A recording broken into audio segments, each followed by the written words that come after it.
श्री स्वामी समर्थ. डॉक्टरांनी सांगितलं आता काही शक्य नाही, पण त्या आईने फक्त एक नाव घेतलं आणि चमत्कार झाला. मृत्यू दारात उभा होता, पण स्वामी समर्थ या नावाने त्यालाही मागे वळायला भाग पाडलं. एका छोट्याशा गावात एक आई राहत होती.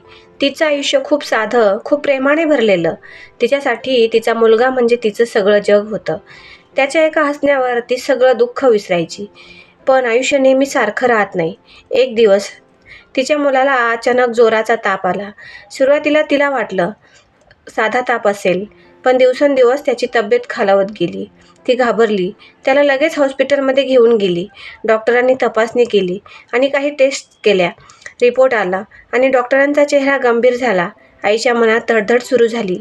ती घाबरलेल्या आवाजात विचारते, डॉक्टर, माझ्या मुलाला काय झालंय?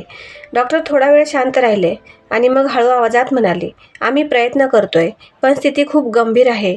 त्या एका वाक्याने हे आईचं पूर्ण आयुष्य डोळ्यासमोर अंधारलं. ती कोसळली नाही, कारण तिच्या मुलासाठी तिला मजबूत राहायचं होतं. रात्र झाली. हॉस्पिटलमध्ये शांतता होती, फक्त मशीनचा आवाज. आई तिच्या मुलाच्या शेजारी बसली होती, त्याचा हात घट्ट धरून. डोळ्यातून अश्रू वाहत होते, पण ती आवाज न करता रडत होती. तिच्या मनात एकच प्रश्न, देवा, माझ्या मुलाने काय चूक केली आहे?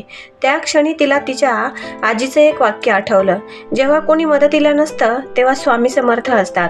आईने डोळे बंद केले. तिच्या मनात एकच भावना, पूर्ण विश्वास, पूर्ण समर्पण. आणि तिने हळू आवाजात म्हणायला सुरुवात केली, स्वामी समर्थ, श्री स्वामी समर्थ. पहिल्यांदा काहीच झालं नाही. तिच्या मनात एकच शांतता निर्माण झाली. ती थांबली नाही. ती रात्रभर स्वामींचा जप करत राहिली. एकही क्षण थांबली नाही. तिचा आवाज कधी हळू, कधी जोरात, पण एकच नाव, स्वामी समर्थ, श्री स्वामी समर्थ. आणि मग रात्रीच्या त्या गडद शांततेत तिला एक स्वप्न पडलं, एक तेजस्वी प्रकाश. आणि त्या प्रकाशातून एक दिव्य रूप प्रगट झालं. भगवे वस्त्र, डोळ्यात अपार करुणा. ते तिच्याकडे पाहून हसले आणि म्हणाले, घाबरू नकोस, मी आहे. आईच्या डोळ्यातून अश्रू वाहत होते, पण यावेळी ते भीतीचे नव्हते, ते विश्वासाचे. सकाळ झाली. डॉक्टर पुन्हा तपासणीसाठी आले. आईचं हृदय जोरात धडधडत होतं. डॉक्टरांनी रिपोर्ट पाहिला आणि ते थोडा वेळ काहीच बोलले नाहीत. आई घाबरून म्हणाली, डॉक्टर, काय झालं? डॉक्टरांनी तिच्याकडे पाहिलं आणि आश्चर्याने म्हणाले, हे कसं शक्य आहे? आईच्या मनात आशा आणि भीती दोन्ही होत्या. डॉक्टर म्हणाले, कालपर्यंत स्थिती खूप वाईट होती, पण आज अचानक सुधारली आहे. हा खूप मोठा बदल आहे. आईच्या डोळ्यात आनंदाश्रू आले. ती लगेच तिच्या मुलाकडे पाहते आणि तिच्या चेहऱ्यावर स्मित हास्य होतं. ती रडत रडत म्हणते, स्वामी समर्थ, धन्यवाद. त्या दिवसानंतर मुलाची तब्येत हळूहळू सुधारत गेली. काही दिवसाने तो पूर्णपणे बरा झाला. डॉक्टर अजूनही आश्चर्यचकित होते.